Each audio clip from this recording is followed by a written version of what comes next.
Hey, what's up, everybody? Welcome to this pre-taped SJU. We're all insane now. Welcome to the show. I'm here with Spencer J. Gilbert. Lon. Sorry, is that the noise an insane person makes? I think so. That's like they're like it's like a ghost from a Halloween cartoon, and then a sane person is there. I want candy. I have neuroses. Oh, Garfield. We're already doing it, you guys. Great. Hey, aside from just our favorite stock Halloween special characters, which we'll get into a little more in this episode, and bonus points to both of you if you can keep tying back into that, I'd really appreciate it.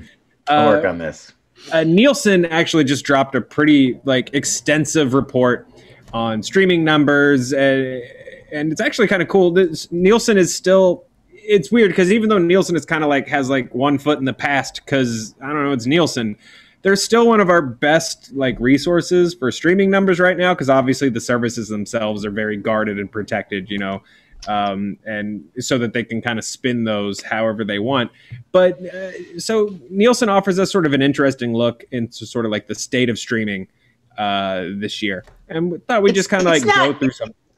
It's worth mentioning though that it's not perfect. They're not they're not measuring imperfect. mobile, and it's like a snapshot, but it's not real full data. I feel like it's worth absolutely, and you're right. An imperfect system. I don't think the grandfather that is Nielsen is even aware of mobile phones yet. So it might take a few years for Grandpa Nielsen to get on board with that.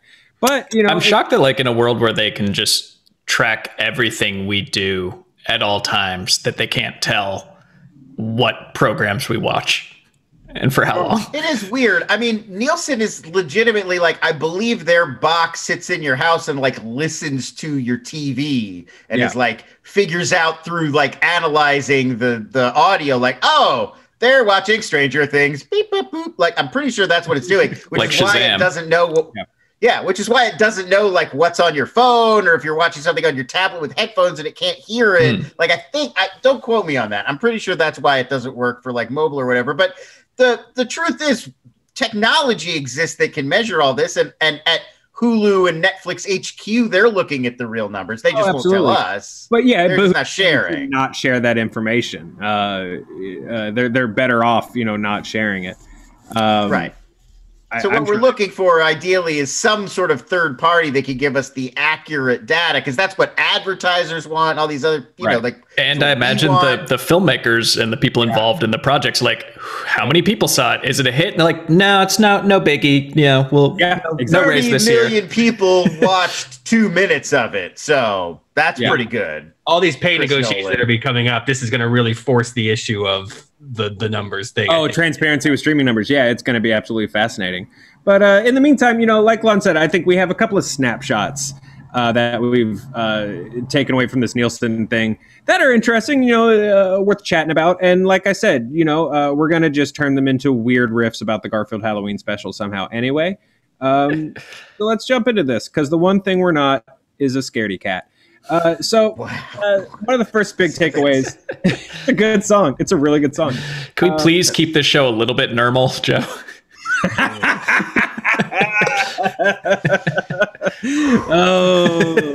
through this, guys. Come on, hang on. The nefarious, odious Spencer J. Gilbert. Oh my God, I'm not doing a Garfield pod. The J is for John.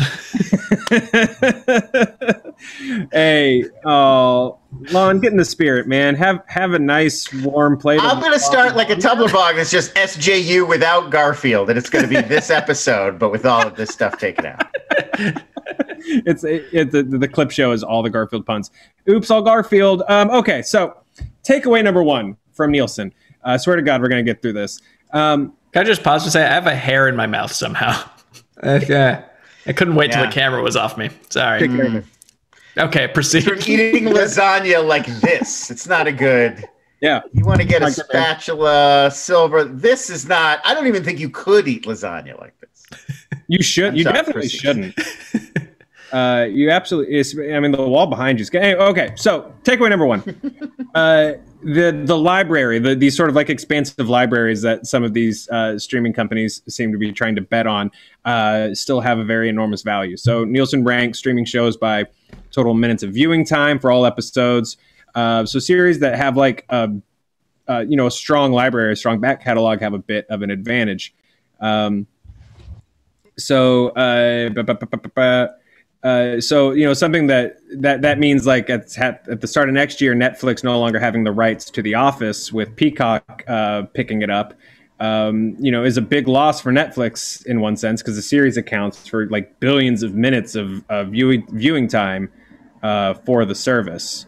The question remains, is there like a loyalty thing there, or are people just like, I don't know, I'll watch something? Like, are they going to follow it to Peacock, or are they just going to be like, I'll switch to Grey's Anatomy on Netflix, whatever. I just want to have something in my eyes.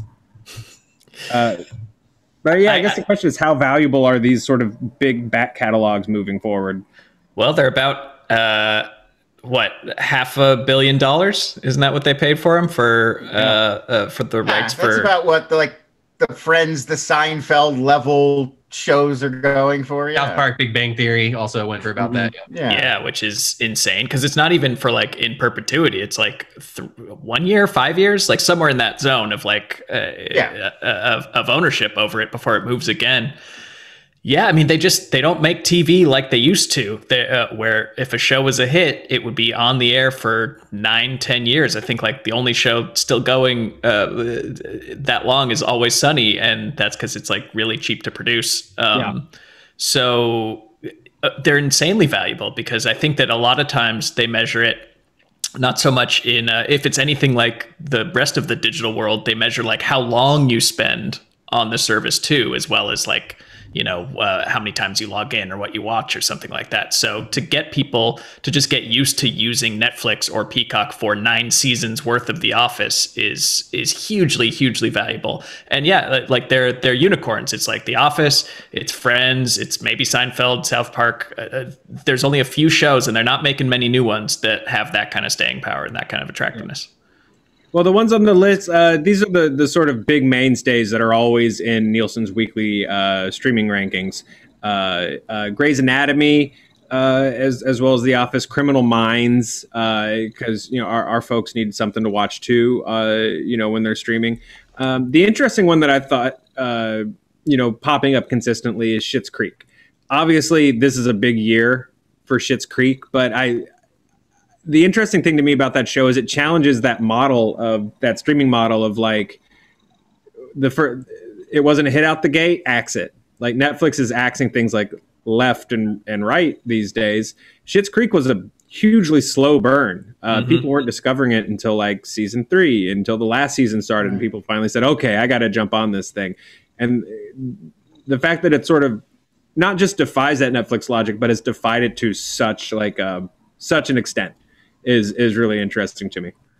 I mean, I think if you look at the list, though, one thing that's tying it all together, because there's a lot of different genres represented in eras of TV making, it's Netflix. I think the thing is, I think it's maybe less about these individual shows, and it's more about everybody's used to being on Netflix. Netflix has this deep catalog of like random TV shows to watch, and people surf Netflix and find the thing that most appeals to them, which in some cases is Grey's Anatomy or NCIS, but in other cases is Lucifer and Cobra Kai. And I think that we'll see, like we're in a very interesting moment right now where we've got another few years where everybody's going to start getting more easy access to stuff like Disney Plus and HBO Max and Peacock and Paramount Plus, when that is what CBS All Access transforms into, like a beautiful butterfly. And like once we get there in a few more years, where more people have had time to get into these platforms,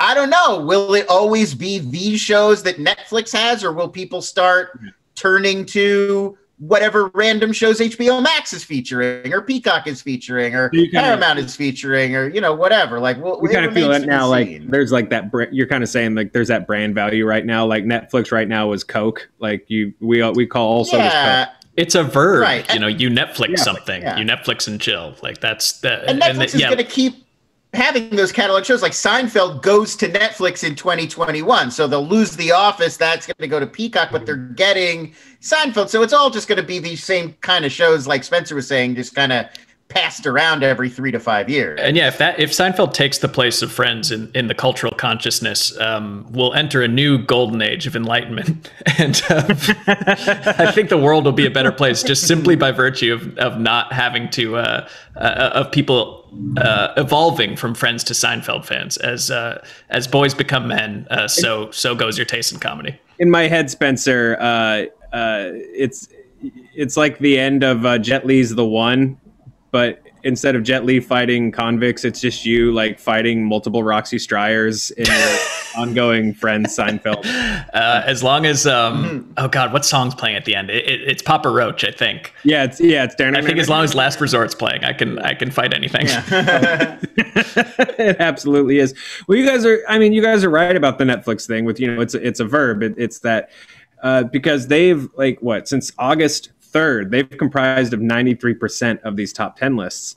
Something we'll get into is that the binge model has its limits, over time. The single drop Netflix model does have, a couple limits over time. But the numbers don't lie, man. The 15 weeks of Nielsen streaming rankings reaffirm Netflix's early streaming advantage over its rivals. Again, that 93%.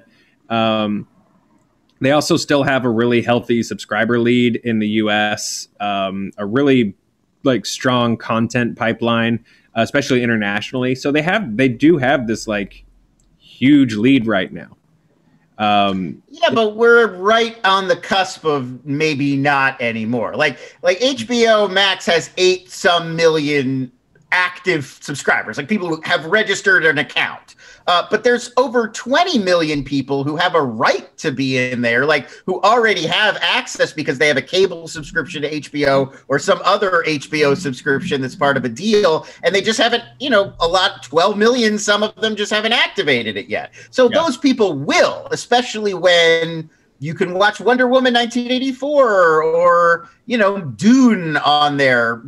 We've got a year now where a lot of people, especially with Roku devices who haven't been able to get on there until now, are going to start signing up for that. Guaranteed. Peacock's got a free tier that we know people love, those ad-supported free services. A lot of people are naturally going to drift over there and start checking it out. So I'm not saying Netflix is going to disappear. Obviously, They're going to be a huge player in this world. But I do think that their first mover advantage, we're at the very end of the era where that's the most important thing. Yeah. And we're going to start to have to see them compete for more of these eyeballs, I think, especially once all these Star Wars and Marvel shows start at Disney and HBO starts debuting, fresh Warner Brothers films. And who knows, maybe. And Netflix is all running on debt financing. It's all borrowed money that they're able to make so many TV shows and movies at the same time. So it's that gravy train is predicated on being able to find more and more people to sign up for Netflix who haven't already. And it's have they not saturated the world at this point?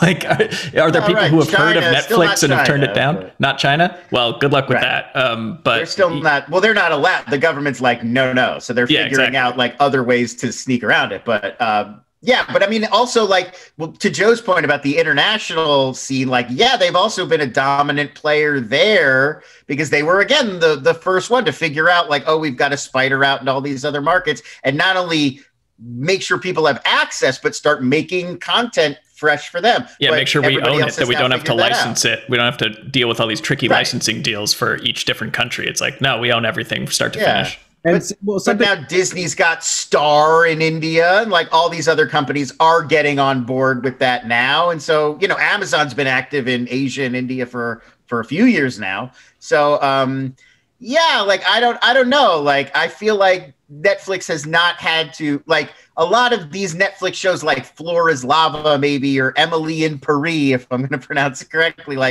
are these shows earning these huge audiences, or are they becoming the big pop culture thing because, we're all on Netflix and we're all clicking around looking for something, and so those things are going to pop? And I don't know if that's going to just last in perpetuity forever.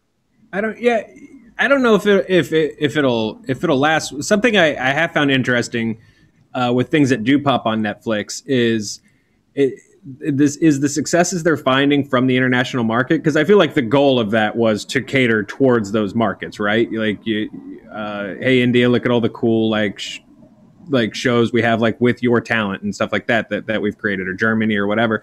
But they've also found like a lot of international breakouts like globally. Like I don't know that they expected Dark to blow up as big as they did.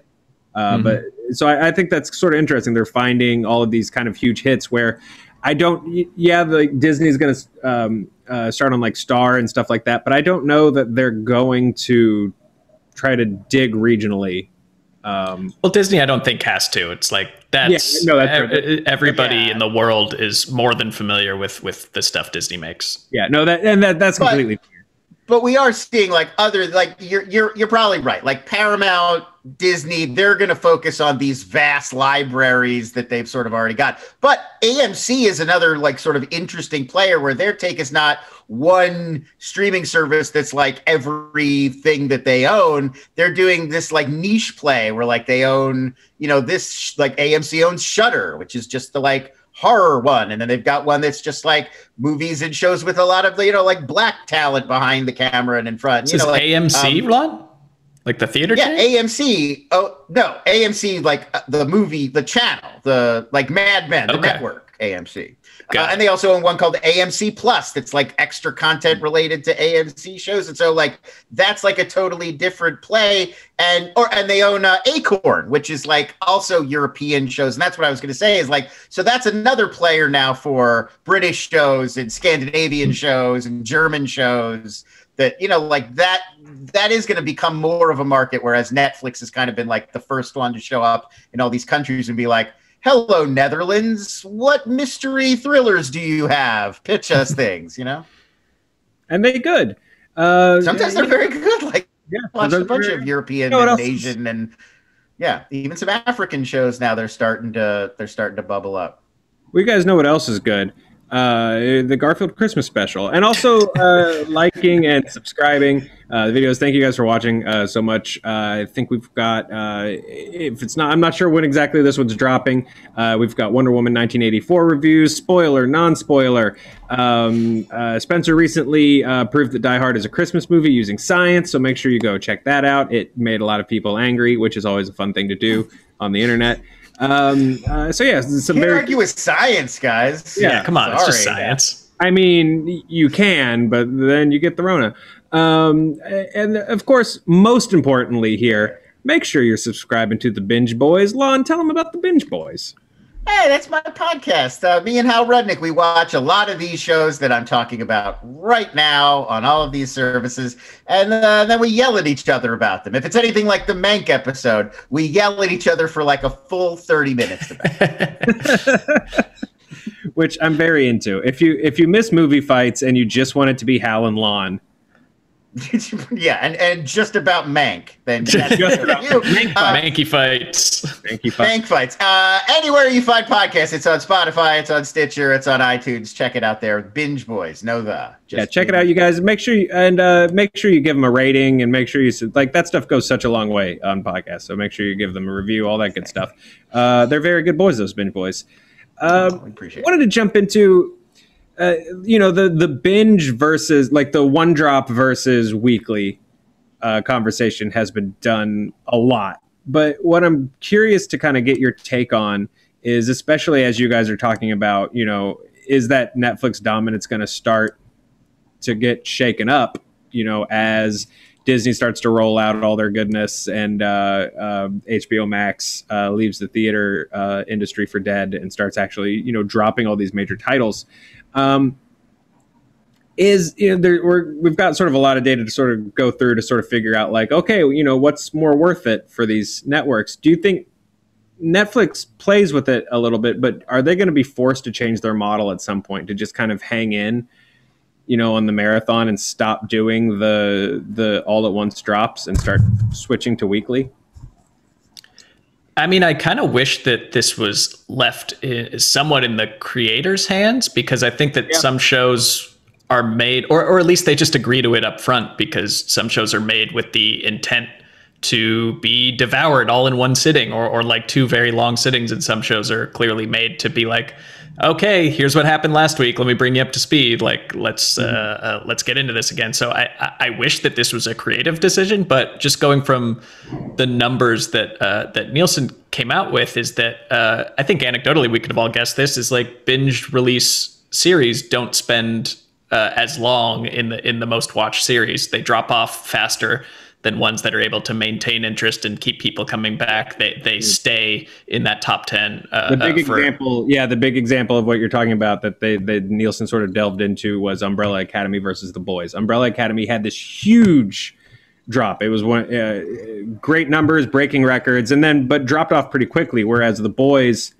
obviously was able to stay on the list longer. It dipped, but then towards the end, kind of came back up and got in there. So yeah, it's that longevity. I think we're seeing there's sort of two philosophies of how content's going to work in this new era. And I think that we're seeing like there's Disney kind of on one side, which is it's the IP that matters. So like all of this content is legacy content. It's about having this curated service where everything ties into this brand or that brand. And it's like everything flows into another thing. So like we've got The Mandalorian. Well, here's the 4 shows that split off from that. And the other shows that split off of that. Check it out in our Star Wars section. Here's the Garfield section with all the Halloween specials in it. That sort of thing. And I think on the other side, I think you've got Netflix, which is just like grist for the mill, It's just like maybe there's like an occasional Office or Stranger Things or something that people will keep coming back to. But otherwise, it's just like throw enough stuff at you every week that you can find one thing to connect with and watch. And then once you're done watching it, it goes out the window because there may not be another season ever. And not everything could be the Garfield Halloween special is what I'm saying. So I think that everybody else is kind of still picking a side, like Amazon, some shows, like they were doing the binge all at once model, but then like The Boys, the new season, and then The Expanse now they're choosing to dole out once a week. I think they're just looking at the numbers and figuring out what works best. But I think, we've got sort of Netflix on one side. I don't think they're going to change anytime soon. I think this is their model. It's like, we don't need to worry about paying actors to come back for season 6. We'll just come up with some new thing that you'll click on and it'll be almost as good. And then that'll run for 2 seasons and then that's gone. And once it's gone, it's like gone. Like, they're still mostly big Oscar movies for Netflix like a year or 2 ago that like they're never going to talk about it again.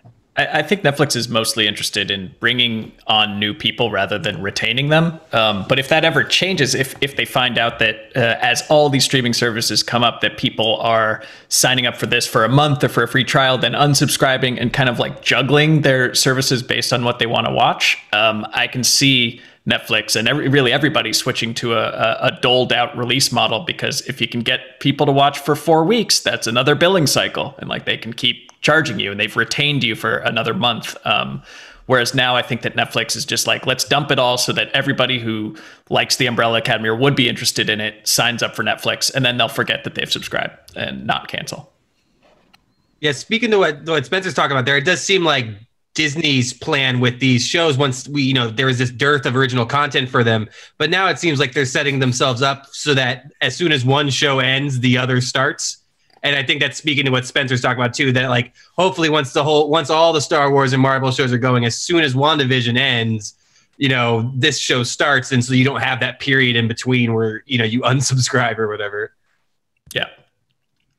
Well, either way, they're going to take a lot of money from us over the next couple of years. And I don't know who the winner is going to ultimately be. Whoever buys all of them and unifies them probably into one content factory probably wins. I mean, the loser's going to be cable television. I mean, that died fast. It's already kind of done. I mean, that's kind of already like a remnant from another era. Yeah. Sports is the only real thing kind of hanging around there, and even that is making its way. I mean, it's just interesting to see, like, I think that's the big question is like, is this going to be like cable used to be, where people will settle into like the 2 or 3 services or 4 services that give them most of what they want, and then that's their plan and that's what they stick with?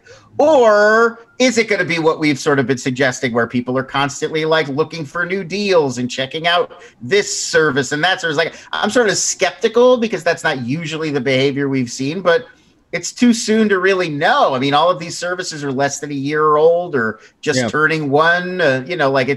We don't know yet how this is going to change the way people treat their TV. I mean, whichever streaming service figures out how to digitally do games like the old Wayne's World VHS game, they're who gets my loyalty. Ultimately, Bandersnatch. It's Netflix. They already did it.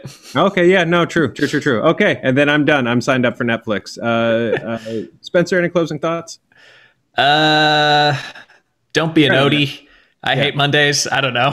Yeah. It's been a while since I saw or thought about Garfield, but I'm sure I could drum up something else. As the poet said, 60 men all lost at sea, all of them drunk except for me. 'Twas I who had to face a storm with nothing inside to keep me warm. Yo ho ho ho, over the raging seas we go. That's our show, and we'll see you guys in. I don't screw around, man. I like my Garfield. I like my Garfield a lot. Let us know your favorite Garfield thing in the comments, and we'll see you guys in 2021. Bye.